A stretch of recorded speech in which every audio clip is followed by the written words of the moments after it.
field for each session that you need to create to award credits for, or to do attendance for in general. And what did you just select? Because I'm going to go in here with you. Sure. Yep, it's the add new field when you're looking at custom fields. Okay, custom fields. Add new fields. Okay. And the simplest way to do this is going to be the checkbox field, so that's what I'm going to recommend. Okay. And what you'll do is, in the field name would just be the title of that class, so whatever class that custom field corresponds to. You'll want to make sure that okay, I have one that exactly I know we're going to do. We're going to do the legal update. Are you entering, or did you want me to create this?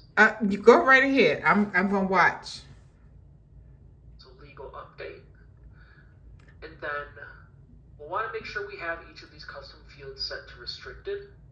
This way it doesn't actually show up in the registration process for anybody who still needs to register. Perfect. But you as an admin will still see it, and will, as long as we have the enabled attendance tracking for field enabled, then this setting here is actually what causes a QR code generated in that report, and then you can use that for your attendance tracking.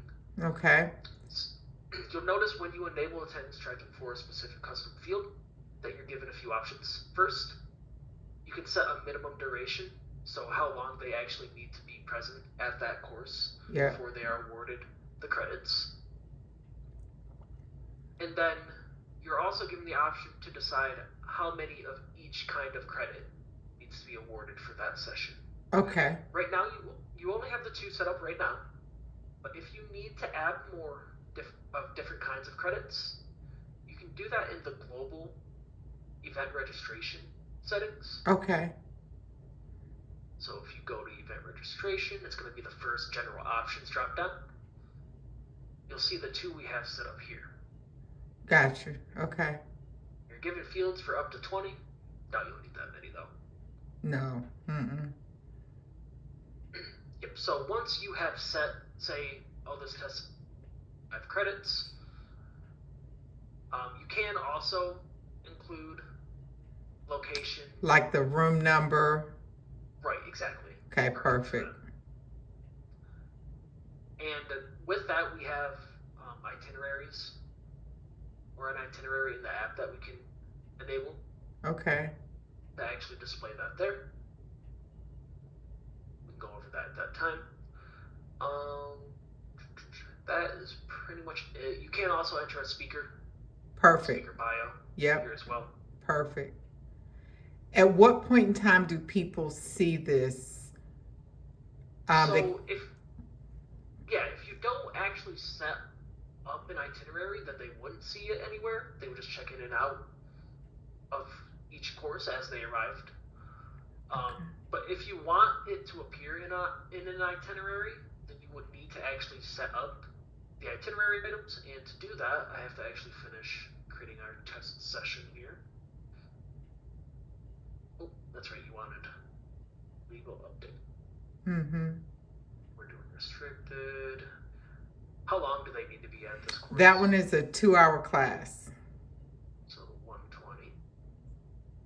They need to be there the whole time to get the credits? Mine is 20 minutes, so 100 minutes. Yeah. Perfect. And how many of what kind of credit? They get CEU, and they get 2.0 CEUs. Gotcha. All right. And location info? Let's just say Ballroom B. I don't know exactly where yet, but. Sure. And I'm going to do. It's going to be August. I think it's going to be on the 11th. Yeah, that's perfect. And a time? The legal update is usually in the afternoon. So let's say 2:30, I think is what time it's going to start.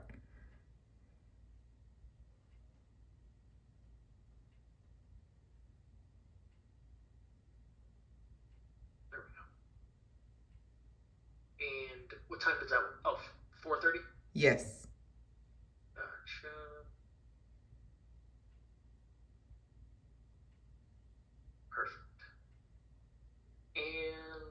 we are Eastern, correct? Yes, correct. Perfect. Awesome. Okay. So that should be all we need to set up here. You can also do a speaker bio. I'll just do a test speaker, and the main thing I like to highlight here is you can upload images to this field. Okay. If it'll let me. It's not letting me move it. Jeez. That was weird. Okay.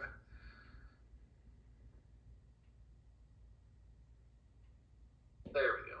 Yeah, I just got a little test image that I like to use. Okay. So we'll see, get an idea of that itinerary. So to actually set up the itinerary items, this should be all set for as a session. Yeah. Okay. You just have to actually put the real info in there. Yeah. But for the itinerary, we're going to return to the hub. And there's a new feature for this called the itinerary editor. Okay. So here, we don't have any itinerary entries quite yet, but to create them based on the sessions that we've created, we just need to click this little drop down. Gotcha. Select the session in question. Then you'll see that up here. And then it gives you a little link to preview it. Oh, that's right. You do have to make it actually available first. Here, so I'm going to just set it public for now and preview. Okay. See, it does a little drop down effect when you click on it. Displays the speaker, then gives us the speaker bio button, where it does another drop down and displays the contents of that. Okay. Yeah, the main thing with that is you really want to make sure you get the dates and times right. That's right. On those sessions, just to make sure that they're ordered correctly. But yeah, other than that, that'll be the way to do that. Okay. And then that, since I enabled it for the public, it will appear on the landing page for the event now. There's a little link. Okay. That also directs them to that page. Okay. So for now, I'll go ahead and disable it, and you can come back and just turn it back on when you're ready to. Okay. All right. I think I have it. So put all the classes in under the NTI registration, and okay. So one more question, and then we can create the itinerary. And then when people arrive on that Monday and they have their QR codes downloaded, they will actually have access to the itinerary. They would click the class that they want to attend. No, they would just scan. We would have to print the QR codes for each class. Yes. And put it in the classroom. There it is. Exactly. Okay. But they can see the itinerary from the app because we built it into the registration. Because once you have enabled the itinerary, yes, you can see it in the app's feature. Yes. Exactly. Okay. Perfect. So because people, even though we have a program book, people will want to look on their phone and say, okay, what class do I want to go to next? They'll be able to go to the app, look at the itinerary and say, oh, I want to go to the legal updates, or I want to go to Vernetta's class. And then they'll decide when they show up, they scan the QR code with the app for either class that they're in. One question I have, is this event members only? It is not. Okay. So that could potentially be an issue. Okay. This might actually be where the confusion lied, where you weren't sure which QR code you were going to use. Since you have since you have members and non-members registered and going to be attending this event, you will need to use the attendee name badges and the QR codes on those, and then you would need to have an admin scan the attendance of each attendee per session. We don't have a way or a clean way for non-members to track their own attendance through the app, because in order to do so, you need to log into the app with your MemberLeap login credentials. Got it. Okay. Okay, so we would still build the itinerary through the registration portal, through the event portal, like you just demonstrated. But then we'd go over to, that was features, was it? I think it was, I saw it. That we would build the QR codes on their name badges. So that in the event hub, and there's a new badge editor. Badge editor, okay. Yep, so this is where, it doesn't look like you have any quite yet, but you'll just create a new badge template. And okay. This is actually a brand new functionality. We didn't have any badges like this at all before. Okay. But basically what it allows you to do is add all the elements that you'd like to appear on that badge. So first, last name, organization if you want it. But then one of the options is QR code. Okay. Just click and drag where you want that QR code to actually appear on the badge. And then you see it'll give you a little preview down here as well. So I'll just get a real simple one going. Name QR code, and it gives you a little example of some of the name badges you'll get. But that QR code seems to be the same for everyone. So how do we get those? Right. This is just a placeholder image. Okay. And we'll pull in a different QR code per attendee. Oh, okay. It'll be a unique one. Right. Once I do the PDF, it should generate the actual QR codes and display those. Okay. You got a lot of attendees, so it's going to take just a second. Okay.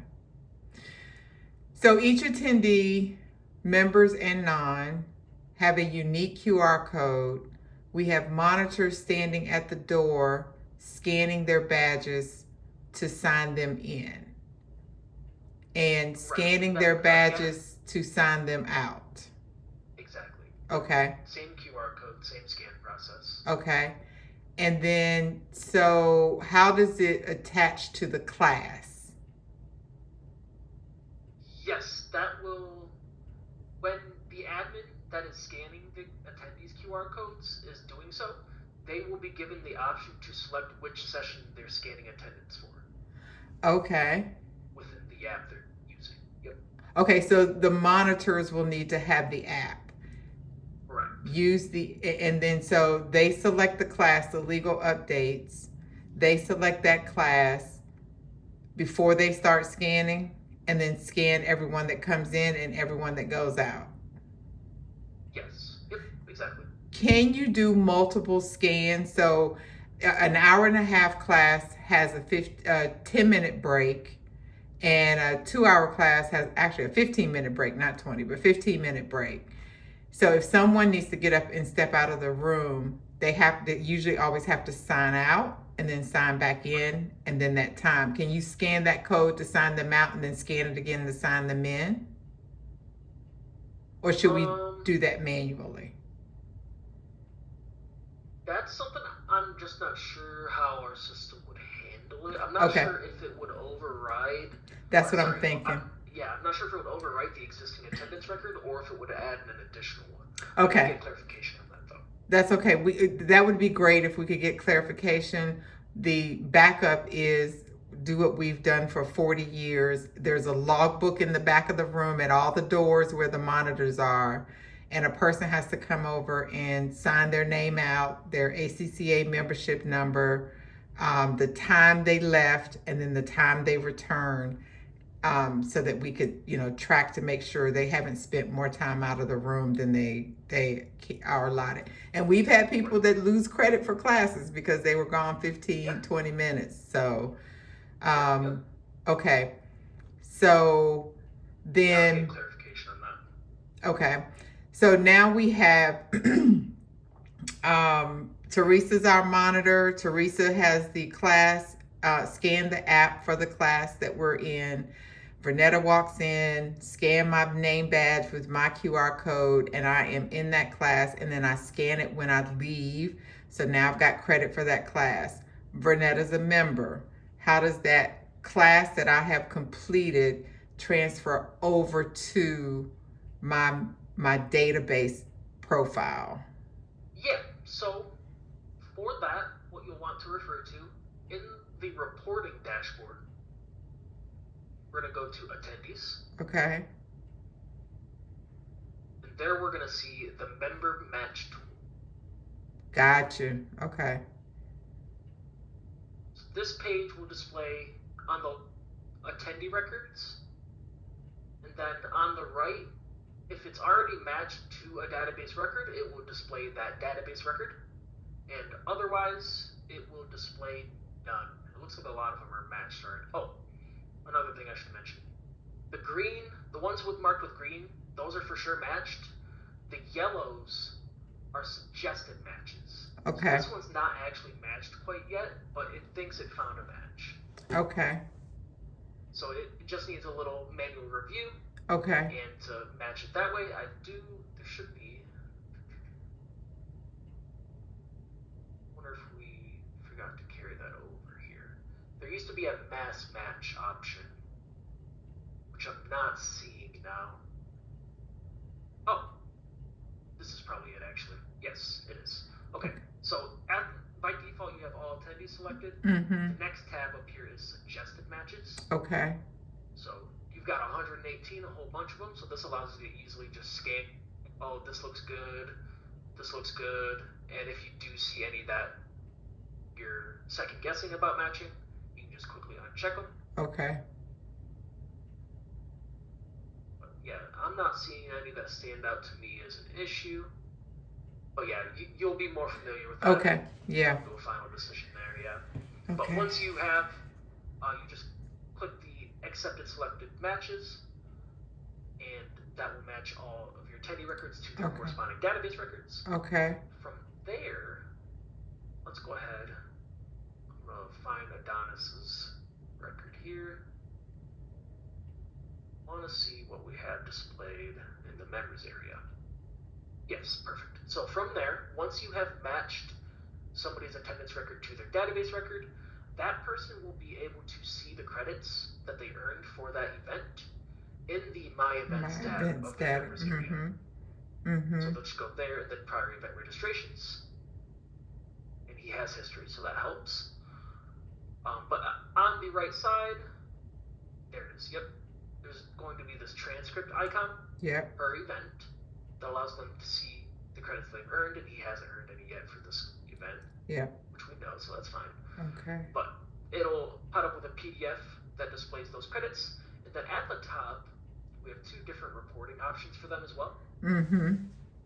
First, we have an option for them to batch download all of their transcripts for each individual event in a single file, or a zip file rather. Then we have a second option to consolidate all of the credits they've earned in each event into a single transcript, and so they can just download it in a single PDF file, their entire history that way. Okay. Fantastic. Yep, I've been able to walk people through that process. I kind of played around with that one. Awesome. Good. All right, this is going to be good. We're going to start building out our classes in the event registration. Then that leads me to something that I'm going to have to fix. So the ELI, if you go back to our event page, there are 3 different events. And we set it, initially we set it up this way for 3 different events. But what was getting confusing was people weren't sure if they were NTI or ELI, or there were 2 different links and people were getting confused on which one they should use for their registration, right? Until we figured out, so that's why the second registration is the ELI. It doesn't say that, but it is the ELI. That's the executive level, and there are different series. There's 2 days for them versus 5 for everybody else. And it's a different series of classes that need to be set up separately just for ELI. Okay, So when we figured out how to separate during the NTI registration, the main one at the top, when we figured out how to ask during the registration if they are going to be participating in the NTI or the ELI, that's when we added that, and now we only use one registration link instead of two. Right. So that's the way I would suggest doing it too, because our apps can only have a single event linked to them at a time. okay. So all right. So now I have to take those 78 people who are registered under the ELI and add them to the NTI. Right. And with all the context you've given me, I'm going to disable registration. Okay. For the ELI? Yeah. Okay. So that people can't accidentally register for the wrong one anymore. Yeah, there we go. Yeah, we hope we have taken all the links away from everywhere we had placed them. Oh, now that I disabled it in the settings, even if there is one that you missed, they won't be able to register anymore. Okay. So. Okay, perfect. So now I just have to move those 78 people, those 78 attendees into the NTI. Yes. But I'm going to have to mark them specifically ELI. So do I go in and create a new registration for them? That's what you'll have to do. Okay. You'll have to create a new registration for each registration that happened in this old registration. You'll add that to the new one, and since they're all ELI, you'll just select ELI and that custom field for all of them. That's exactly right. And then for the payment, because a lot of them are paid already, for the payment, I would just copy that info. So what I really need to do is do an export report. We can't do that. Oh, we can't import registrations into a No. I don't want to import I don't want to export and import. I need to export a report that I have something on the side that gives me whether it was a lockbox payment, whether it was a credit card payment, so that when I enter those new ones when I enter the ELI into the main registration or the main event, I can mark it as paid so it doesn't look like it's a new registration that's unpaid. Right. Yep. And you'll just need to manually enter the payments, which is pretty easy to do. Exactly. Yeah. When you're looking at the Manage Attendee page, if you just click the invoice link Yep. next to the registration in question, Yep. you'll be given the option to manually record a payment. That's right. Yeah, I've got that. Yeah, exactly. But I just need to make sure I know when to record it. The other thing that's going to be, I'm going to have to make some notes because people have particular invoice numbers, especially if something's outstanding. So I've got to think through that process. But I got it. The bottom line is that I need to take all of those 78 from the ELI and I need to incorporate them into the NTI event for one event. Okay. And I'm going to have to do my sponsors like that too. What purpose were you wanting sponsors? Because the sponsors have, depending on their sponsorship level, they have a certain number of registrants that is part of their concessions. And they're like every other attendee, basically? Yeah, they're like every other attendee. That's correct. Okay, that would make sense to do it that way then. Yep. Mm-hmm. Okay. That's good to know. Well, I only have 42 days to figure it out. Well, no, I have less than that. I got about 30 because everything needs to be ready the week before we arrive. All right, Chase. Very good. Thank you. Yeah, you're very welcome. I think with your app, I think we were still waiting.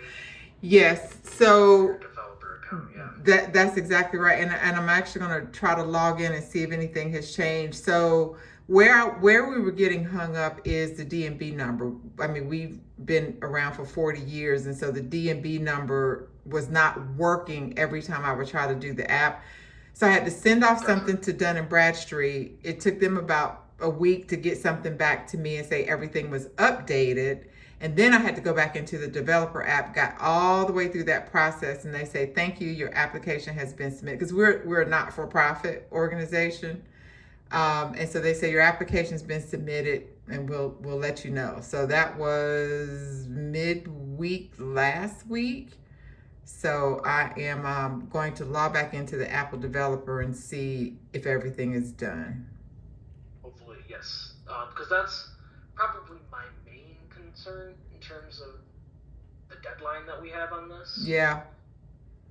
I unfortunately don't have control over how long it takes for Apple or Google to review I the app know. after I've published it. So Yeah. gotta get that submitted as soon as we can. Yeah. Hopefully meet that deadline. Worst case scenario is that we can still print a page for a QR code, but if we print that QR code, it just shows. So worst case, the backup plan is that for each session, we print the QR code for people to know, but they got to scan it with the app. Right. Shucks. In a case where the app isn't ready by the event, what I would recommend in that instance is using the sign-in reports found in the reporting system. And what this allows you to do is create sign-in sheets for each session. Okay. Let's see. This is a new builder. I'm wondering.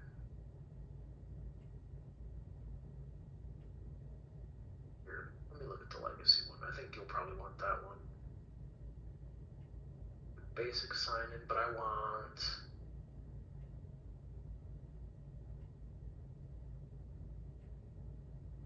Yeah, that's not it.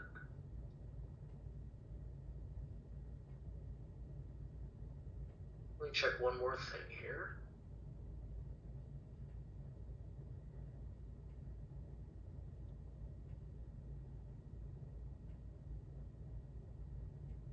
This one. I'll have to see if we have a new version that I'm just missing right now, but in your sign-in reports, if you go to legacy sign-in sheets. Okay. And then field-specific sign-in. Okay. This one, yes. You'll see a link to each custom field you've set up. Okay. Then if you click on that link, it'll take you to a sign-in sheet. And then this page would be automatically populated with all of your wait, actually. So if that's the case, can people select their classes before they arrive and their name is pre-printed on it? It actually looks like their names are only being pulled in if they signed up for the field, which would not work here. I'm going to see if we can change that slightly. But we can get them to, and then we can have some blank sheets for people who did not sign up. Like sometimes the classes are full and you have to go to another class. Unfortunately, we can't really do that since you already have so many people that have registered for the event already. There's a lot of problems you would run into trying to set it up that way. Okay. Mainly because, like, technically people can return and edit a registration, but then you're going to have to trust that they're actually going to do that. And with such a large number of people, I'd say it's a very good chance that at least half of them don't do that. Yeah. Well, one of the things that I noticed that I've been playing around with is that during the registration, we did not ask about dietary restrictions and things of that, if they need ADA accommodations. None of that even registered at the time we were trying to hurry up and get this out. But I did see that you could go in and send surveys. Yep. That's what I would recommend for that, but that wouldn't cover the signing up for the classes. Yeah, okay. I'm going to see if there's a way we can just get all attendee names to appear on these. Because I swear that was a thing before, but I could be mistaken. And then they can just sign by their name if it's alphabetical. Okay. Okay. Alrighty. Fun stuff. By next year, Chase, I'm gonna be a pro at this. Yes, you will. Absolutely. Slow and steady. Yes, slow and steady. I think the next update that we're working on is the website, because we would really like to launch the new website beforehand. And then I am trying to schedule a like we have these know before you go webinars, 3 and 4 of those webinars, so that people will know where we're going to be, what classes, remind people, especially and new people who have never been, the rules about the CEUs, the amount of time you can be out of the class, signing in, being on time, all of those things. There needs to be a webinar from us on how to use this database from a member, or this membership portal is what I'm calling it. Membership platform, to the members' benefit. And so I've been trying to find a good time to do that where people can go. I figured out they cannot create their own invoice, which is no big deal. So we've been doing that one-on-one, but for them to be able to go in and figure out where their classes are, how many credit hours they have, how they can update their profile, how they can look at other members in the system, and all the other stuff. So I'm trying to do.